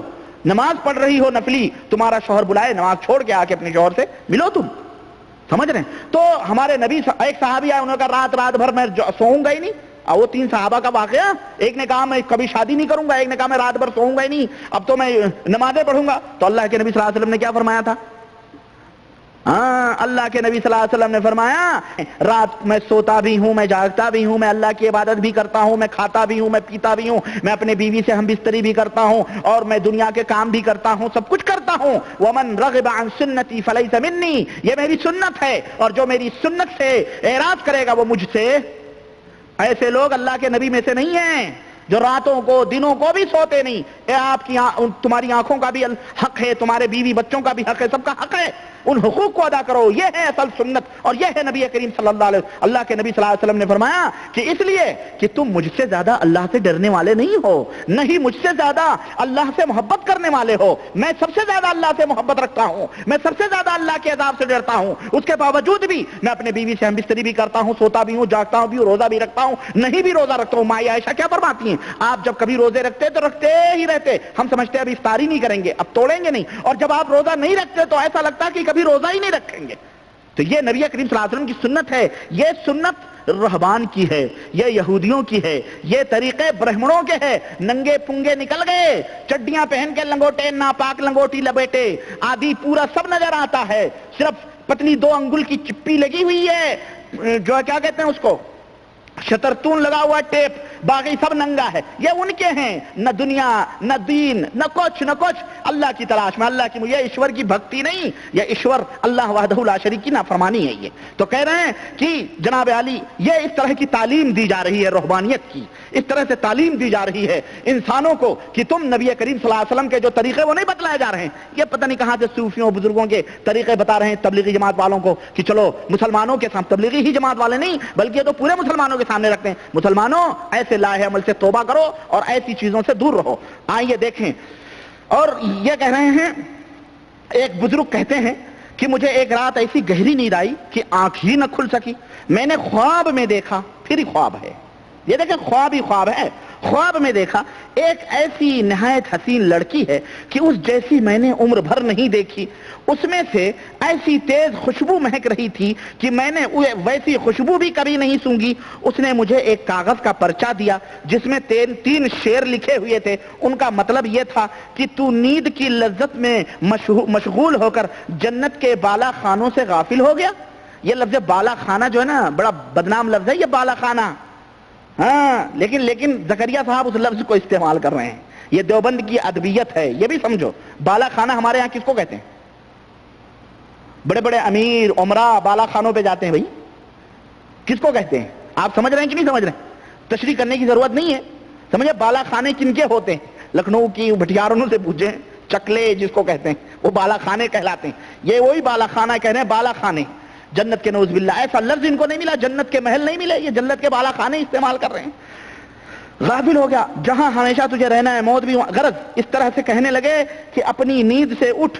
اس نے کہا اپنی نیند سے اٹھ، سونے سے تہجد میں قرآن پڑھنا بہتر ہے۔ کہتے ہیں اس کے بعد سے جب مجھے نیند آتی ہے اور یہ اشعار یاد آتے ہیں تو نیند بالکل اڑ جاتی، یعنی اس لڑکی کے وہ اشعار سن کے وہ نہ نیند نہ انگ چینا نہ نیند نینا نہ خود ہی آئے نہ بھیجے پتیاں والا مسئلہ ہو جاتا ہے ان کا. ہاں تو یہ بزرگوں کے واقعات ہیں جس میں اس طرح کی دعوت دی گئی ہے. آئیے لگے ہاتھوں ایک اور واقعہ میں آپ حضرات کے سامنے ذکر کروں. یہی زکریا صاحب ہیں, لکھتے ہیں اپنی کتاب کے اندر, اور اللہ کی لعنت ہو جھوٹوں کے اوپر, الا لعنت اللہ علی الکاذبین, اللہ لعنت بھیجے جھوٹوں کے اوپر. لکھتے ہیں ایک سید صاحب کا واقعہ لکھا ہوا ہے صفحہ نمبر 64, صفحہ نمبر 64. لکھتے ہیں کہ ایک سید تبلیغی نصاب فضائل نماز صفحہ نمبر 64. کبھی بولو ربانی اپنی طرف سے چھوڑ رہا ہے, نعوذ باللہ, ہم ایسی ادب کی باتیں نہیں بول سکتے بھائی, ہے نا. ایک سید صاحب کا قصہ لکھا ہے. کہاں لکھا ہے کچھ پتہ لتا نہیں ہے, نہ کوئی سر ہے نہ کوئی پیر ہے, لکھا ہے کہیں لکھا ہوگا کہ 12 دن تک, 12, غور سے سنو اور میرے تبلیغی بھائیو ذرا تم بھی آزماؤ, یہ سارے 5-6 لاکھ 8 لاکھ 10 لاکھ جو 20 لاکھ کی اجتماع کرتے ہو اور خواہ مخواہ لوگوں کے ٹینک پانی استعمال کرتے ہو, بدبو پھیلاتے ہو, پیخانے بنواتے ہو, ہاں سب کچھ وہاں پہ خواہ مخواہ پیسے خرچ ہوتے ہیں. اور یہ تبلیغی جماعت کی مدد کرنے والی جو گورنمنٹیں ہیں, چاہے برٹش گورنمنٹ ہو یا انڈیا یا پاکستان, دنیا کی گورنمنٹیں ان کی مدد کرتی ہے نا. یہ جو کہتے ہیں ہمیں اللہ دیتا, اللہ تو دیتا ہی ہے, بہرحال سب قوموں میں سب کی روزیاں اللہ دیتا ہے, لیکن یہ باقاعدہ ایجنٹ ہیں جناب علی, نے حکومتیں پیسے دیتی ہیں. یہ لوگوں کو پتہ نہیں, یہ اندر کی بات ہے, وہ میں بعد میں بتاؤں گا. تو جناب علی یہ خامخواہ پیخانے حمامات بنا کر کے ایک بدبو پھیلاتے ہیں. جہاں بھی تبلیغی اجتماع ہوا وہاں پتہ چلا کہ سراد ہی سراد ہو گئی. خامخواہ یہ فارمولہ اپناؤ جو زکریا صاحب بتا رہے ہیں, سارے تبلیغی جماعت کے بھائیوں اپناؤ, یہ نصیحت ہے. اور اللہ نہ کرے تمہیں کبھی توفیق ہو یہ فارمولہ اپنانے کی. ہم تمہاری برائی نہیں چاہتے, ہم تمہاری صحت اور تندرستی چاہتے ہیں, جسمانی صحت بھی چاہتے ہیں, تندرستی, اور تمہارے ایمان کی بھی اصلاح چاہتے ہیں. وما توفیق الا باللہ. ایک سید صاحب کا قصہ لکھا ہے کہ 12 دن تک, کتنے دن تک, 12 دن تک ایک ہی وضو سے ساری نمازیں پڑھیں, ایک ہی وضو سے ساری نمازیں پڑھیں, اور 15 برس مسلسل لیٹنے کی نوبت نہیں آئی. نہ جانے کس نے یہ سزا ان کے لیے مقرر کی تھی سید صاحب کے لیے کہ سوئے نہیں. کئی دن ایسے گزر جاتے کہ کوئی چیز چکھنے کی نوبت نہ آتی تھی. 12 دن تک ساری نمازیں ایک ہی وضو سے ادا کریں. یہ کون تھا؟ یہ سید لکھ کر کے آل رسول کی طرف نسبت کی گئی ہے, تاکہ جو لوگ آل رسول سے محبت رکھتے ہیں وہ اس بات کے اندر شک بھی نہ کریں. ہو سکتا بھائی آل رسول ہیں, لیکن کوئی آل رسول ایسا نہیں پیدا ہوا ہے. یہ سید نہیں رہا ہوگا, یہ جن رہا ہوگا, کوئی شیطان رہا ہوگا. انسان ایسا نہیں ہو سکتا ہے. انسان کی فطرت یہ نہیں ہے, یہ فطرت کے خلاف بات ہے, ہرگز نہیں. نہ ایسی کوئی دلیل سید المرسلین جناب محمد رسول اللہ صلی اللہ علیہ وسلم کی ملتی ہے, اور نہ ہی ایسی کوئی دلیل صحابہ کرام رضوان اللہ علیہم سے ملتی ہے, نہ ہی ائمہ سے ملتی ہے, نہ تابعین میں ملتی ہے, نہ تبع تابعین میں ملتی ہے. ہمارے سلف میں تو نہیں ملتی. یہ صوفیوں کا کوئی شیطان رہا ہوگا, کوئی صنم رہا ہوگا جس نے ڈانٹیں لگا لی ہوں گی اور ایک ہی وضو سے پوری 12 دن کی نمازیں پڑھی ہوں گی. نعوذ باللہ. اللہ کے نبی تو فرماتے ہیں وضو تازے کر لیا کرو. اللہ کے نبی فرمائے جس کے دروازے کے اوپر نہر بہ رہی ہو, اگر وہ 5 وقت اس کے اندر غسل کرے تو کیا بتاؤ اس کے حل یبقى من جسم ہی درن, کیا اس کے جسم کے اوپر کوئی میل رہے گی؟ صحابہ نے کہا نہیں. کہا یہی مثال ہے نماز پڑھنے والے کی کہ وہ جب جب وضو کرتا ہے اللہ اس کے گناہوں کو دھل دیتا ہے. اور یہ کہہ رہے ہیں 12 دن تک یہ معصوم تھے. کون تھا یہ سب جناتی کہانیاں ہیں, یہ کرشمے ہیں جناتوں کے, جو حضرت تبلیغی جماعت امیر صاحب اپنی جماعت اور مسلمانوں کے سامنے رکھنا چاہتے ہیں. مسلمانوں ایسے لوگوں کی جالوں میں نہ آنا, یہ فطرت کے خلاف ہے. کبھی تم بھی آپریشن کرا کے کہو چلو ہم اس فارمولے پہ عمل کریں, مر جاؤ گے, پیٹ پھول جائے گا, ختم ہو جاؤ گے. ایک دن نہیں برداشت کر سکتے ہو, تم 12 دن کی بات کر رہے ہو. چلیں اسی طرح سے یہ دیکھیں حضرت زکریا صاحب نے ایک جگہ اور لکھا ہوا ہے, یہ اسی فضائل نماز صفحہ نمبر 63 کے اندر ایک ابو عبداللہ جلا کا ایک واقعہ لکھا ہے. ان کی اماں نے مچھلی اچھلی لینے بھیجا, بہرحال ایک مزدور کو لائے مچھلی اچھلی, مزدور کو پکڑ کر کے وہ مزدور چلا گیا. بہرحال اخیر میں لکھتے ہیں اس کو کہا کہ بھئی کھانا وانا کھا کے جانا. کہا ٹھیک ہے دیکھیں گے. چنانچہ وہ واقعہ لمبا ہے, وہ چھوڑیں آپ اس کو واقعے سے, مطلب وہ مزدور آیا, مچھلی دیا اور بات ختم ہو گئی, چلا گیا. وہ کہتے ہیں ہمارے قریب ہی ایک اپاہج عورت رہا کرتی تھی. ہمارے قریب ہی اپاہج سمجھے نا، لولی لنگڑی، ہم نے دیکھا وہ بالکل اچھی تندرست چلی آ رہی ہے. ہم نے اس سے پوچھا کہ تو کس طرح اچھی ہو گئی؟ کہا میں نے اس مہمان کے طفیل. کون سے مہمان؟ جو تمہارے یہاں مچھلی لے کے آیا تھا، بازار میں نوکری کرتا تھا بیچارہ، وہ غلام تھا، وہ لے آئے تھے مچھلی، وہ واقعہ ہے بہرحال. کہا کہ ہم نے اس مہمان کے طفیل سے دعا کی تھی کہ یا اللہ اس کی برکت سے مجھے اچھا کر دے، تو میں فوراً اچھی ہو گئی. تو کہتی ہیں، کہنے لگے حضرت اس کے بعد جب ہم اس کے تخلیے کی جگہ اس کو دیکھنے گئے تو دیکھا دروازے بند ہیں اور اس مزدور کا کہیں پتہ نہیں ہے، یعنی وہ مزدور بھاگ گیا کہیں چھوڑ. دروازے گھر دیا تھا بھائی وہاں تخلیے میں رہنے کے لیے اس کو، یہاں عبادت کر. کہتے ہیں جب ہم نے یہ سنا تو دوڑ دوڑ کر کے گئے، دیکھے بھائی موجود ہے مزدور، تو ہم بھی تبرک حاصل کریں. اتنے بڑے بزرگ حضرت ابو عبداللہ جلا جن کا واقعہ ذکر کیا، وہ ولی ہو کے ولی کو نہ پہچان سکے، اور وہ پڑوسن عورت جان گئی کتنا بڑا ولی آیا ہے اس کے گھر میں، نعوذ باللہ. ہیں گرو گرو رہ گئے، چلا شکر ہو گئے. وہ ولی نہیں پہچان سکے کہ یہ ولی ہے، وہ عورت پڑوسن پہچان لے گی. نمبر 1. نمبر 2، واقعہ بتلا رہے ہیں کیا؟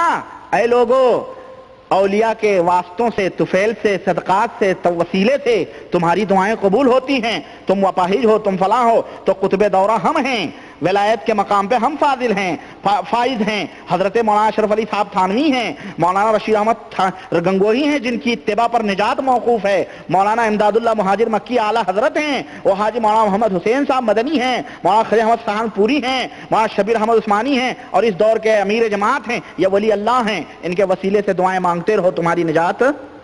یہ سکھانا چاہتے ہیں. یہ اگر یہ عقیدے بزرگ یہ بریلوی رکھے تو بریلوی رکھے تو وہ کافر ہے. تو کہیں گے مرے ہوئے سے. ارے جناب تم مرے کیا، تم سڑے ہوئے لوگوں سے بھی مانگتے ہو.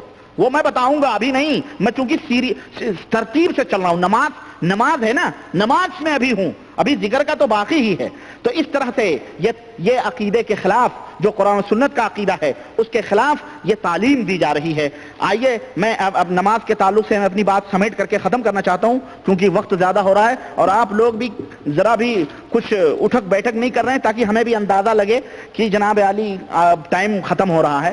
بہرحال پھر بھی آئیے میں آپ کو بتاؤں، یہی تبلیغی صفحہ 80 کے اوپر، صفحہ نماز ہی کے اوپر صفحہ 64 آپ دیکھیں. میں نے 64 کے اوپر بتلا دیا آپ کو، مچھلی کا واقعہ میں نے آپ کو بتلایا.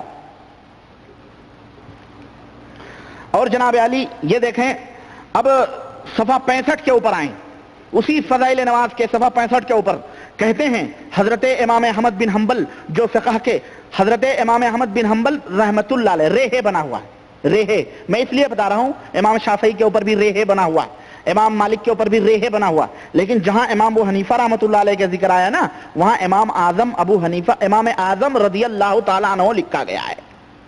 یہ فرقہ واریت کی دلیل نہیں ہے. کیا ہے؟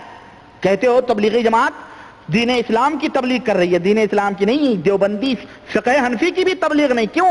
آج جتنے بھی اپنے آپ کو ہمارے ملکوں میں حنفی کہنے والے لوگ ہیں، یہ پکے درجے کے جھوٹے ہیں. یہ کوئی حنفی نہیں، نہ امام ابو حنیفہ کے عقیدے پہ، نہ امام ابو حنیفہ کے مسلک کے اوپر ہیں. یہ جھوٹی نسبت ہے. امام ابو حنیفہ رحمۃ اللہ علیہ کو بدنام کرنے کی ایک سازش رچی گئی ہے. ہمارے ملک کے لوگ جو حنفی کہتے ہیں وہ حنفی نہیں ہیں.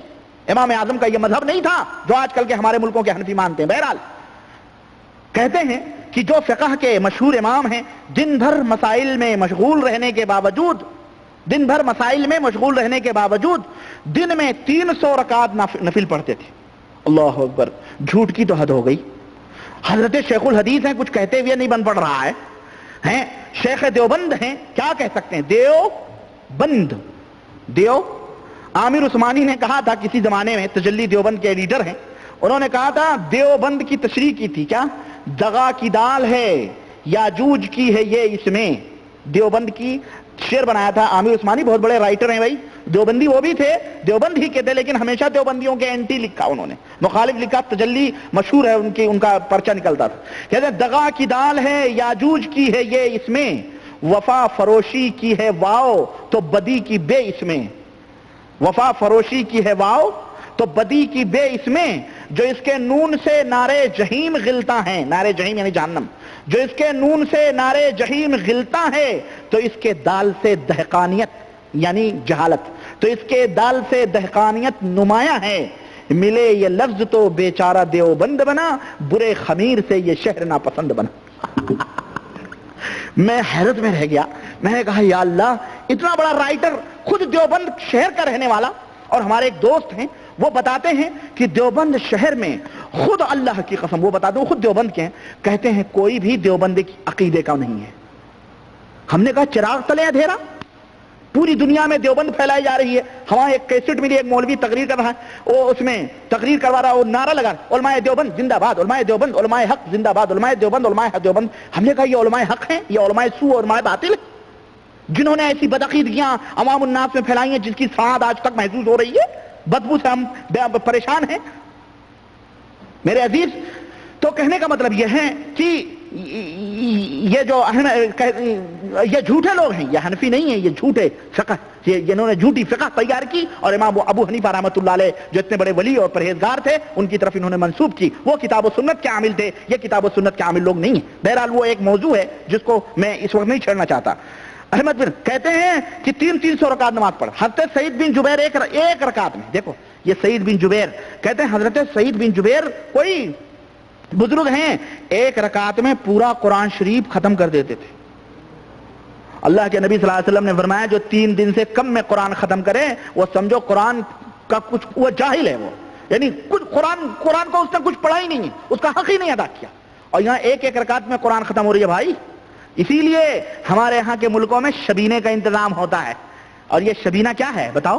سنت ہے، یہ بدعت ہے، بدعت جس کو یہ جیسے شیخ الحدیث اس کو بدعت حسنہ کہتے ہیں، بدعت اب گو غلیظ کو بھی خوشبو کہا جانے لگا۔ بدعت تو اللہ کے نبی فرمائے کل بدعت ضلالہ، ہر بدعت گمراہی ہے، بدبودار ہے، اور اس دور کے لوگ کہہ رہے ہیں بدعت حسنہ ہے، یعنی گو بھی اب کیا ہونے لگی، اچھی میں تبدیل ہونے، نعوذ باللہ۔ بربادی ہے یہ امت کے لیے، لوگوں آنکھیں کھولو، اپنی سمجھ رکھو۔ یہ دیکھو کہہ رہے ہیں حضرت ابو سنان کہتے ہیں قبر میں نماز ہو رہی ہے، قبر میں کیا ہو رہی ہے؟ ابھی تک آپ نے سنا تھا حضرت موسیٰ علیہ السلام، نبی صلی اللہ علیہ وسلم جب معراج میں گئے تو کہتے ہیں ہم گزرے تو دیکھا حضرت موسیٰ نماز پڑھ رہے تھے، وہ ایک معجزہ تھا، ہے نا، اور پھر وہاں بیت المقدس میں بھی موجود تھے، پھر آسمان پہ بھی موجود تھے۔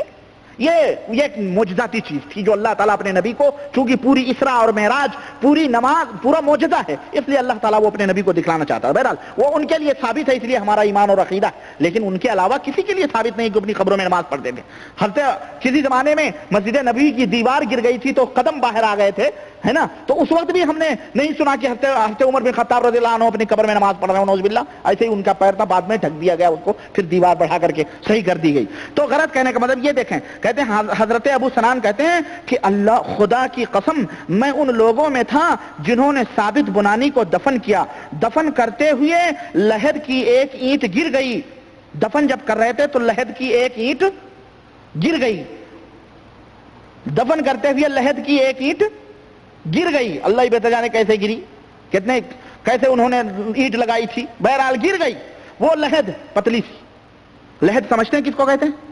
لحد وہ ہوتی ہے جو ایک ہاتھ تقریباً برابر ہوتی ہے نا، اور بغلی ہمارے ہاں جس کو کہتے ہیں، بغل میں جو قبر کھود کے قد آدم، اور بغل میں کیا کہتے ہیں کھود کر کے میت کو اس کے سلا دیا جاتا ہے، اس کو لحد کہتے ہیں۔ تو میں نے دیکھا کہ وہ کھڑے نماز پڑھ رہے ہیں، ماشاءاللہ بڑی جلدی کی انہوں نے، ہے نا۔ میں نے اپنے ساتھی سے کہا دیکھو یہ کیا ہو رہا ہے، ابھی کیا ہو رہا ہے؟ اس نے مجھے کہا چپ ہو جاؤ۔ جب دفن کر چکے تو ان کے گھر جا کر ان کی بیٹی سے پوچھا کہ کیا ثابت کا عمل کیا تھا؟ اس نے کہا کیوں پوچھتے ہو، ہم نے قصہ بیان کیا۔ اس نے کہا 50 برس رات شب بیداری کی اور صبح کو ہمیشہ یہ دعا کرتے تھے کہ اللہ تو کسی کو یہ دولت عطا کرے کہ وہ اپنی قبر میں نماز پڑھے، تو مجھے بھی نماز عطا فرما، اگر تو کسی کو عطا کرے تو مجھے بھی نماز، یعنی حضرت موسیٰ کو عطا تھا تو حضرت موسیٰ کے برابر یہ بھی ہو رہے ہیں۔ میں تبلیغی بھائیوں سے کہتا ہوں، میرے بھائی، اور آپ لوگوں سے بھی اور تمام مسلمانوں سے بھی، کہ ایک بندے خدا بیچارہ قبر میں تم نے دیکھا کہ وہ کھڑے ہو کے نماز پڑھا، پکڑ کے کھینچ لینا چاہیے باہر، ابے زندہ ہے تو اسے کیوں مار رہا بھائی، کیوں مٹی ڈالی اس کے اوپر، پکڑ کے کھینچنا چاہیے۔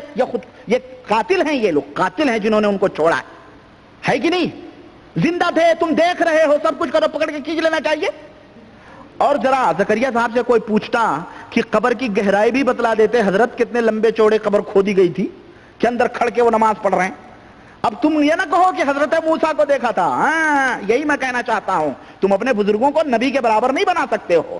وہ نبی کی شان ہے, وہ نبی کا نبوت کا معاملہ تھا. چنانچہ انہوں نے, نبی نے دیکھا ایک پل میں نماز پڑھتے ہوئے, ایک پل میں بیت المقدس میں, پھر آسمان پہ. یہ تم کیا کہہ سکتے ہو اس کو؟ یہ معجزہ ہے. اللہ تعالیٰ اپنے نبی کو لنُرِيَهُ مِنْ آیاتنا, اللہ نے ہم اپنی نشانیاں دکھلانے کے لیے ان کو کروایا تھا. بہرحال حضرت ابو یوسف کے بارے میں کہتے ہیں کہ حضرت ابو یوسف جو تھے, چنانچہ کہتے ہیں کہ امام ابو یوسف علمی مشاغل کے باوجود, جو سب کو معلوم ہے کہ علمی مشاغل کے علاوہ جو فقہ حنفی کے ایک امام ابو حنیفہ کے ایک شاگرد ہیں, کہتے ہیں کہ وہ قاضی القضات ہونے کی وجہ سے قضا کے مشاغل علیحدہ تھے, لیکن اس کے باوجود بھی 200 رکعت نفل روزانہ پڑھتے تھے. کہتے ہیں کہ حضرت بقی ابن مخلد روزانہ تہجد اور وتر کی 13 رکعت میں, یہاں پہ ذرا میں توجہ چاہوں گا, صوفیوں کا بھی ذکر کر رہے ہیں, بزرگوں کا بھی ذکر کر رہے ہیں, اور روزانہ کتنی رکعت وہ پڑھتے تھے. یہ سنت کے اوپر عمل کرنے والا آدمی تھا, لیکن تبلیغی جماعت والے یہ ان کی نظروں میں 20 ہی ہے. جو آئے میٹھا میٹھا گپ, کڑوا کڑوا تھو, جو ان کے مذہب کے دیوبند کے خلاف ہو, ہاں وہ نہیں مانیں گے, اور جو ان کے حضرت کے بتائے ہوئے مطابق اس کو مانیں گے. بہرحال اب یہ کون ہے ہمیں یہ نہیں معلوم ہے. کہہ رہے ہیں 13 رکعت میں ایک قرآن شریف ختم کر دیا کرتے تھے. روزانہ 13 رکعت میں ایک قرآن شریف وہ ختم کر دیا کرتے تھے. آج ہمارے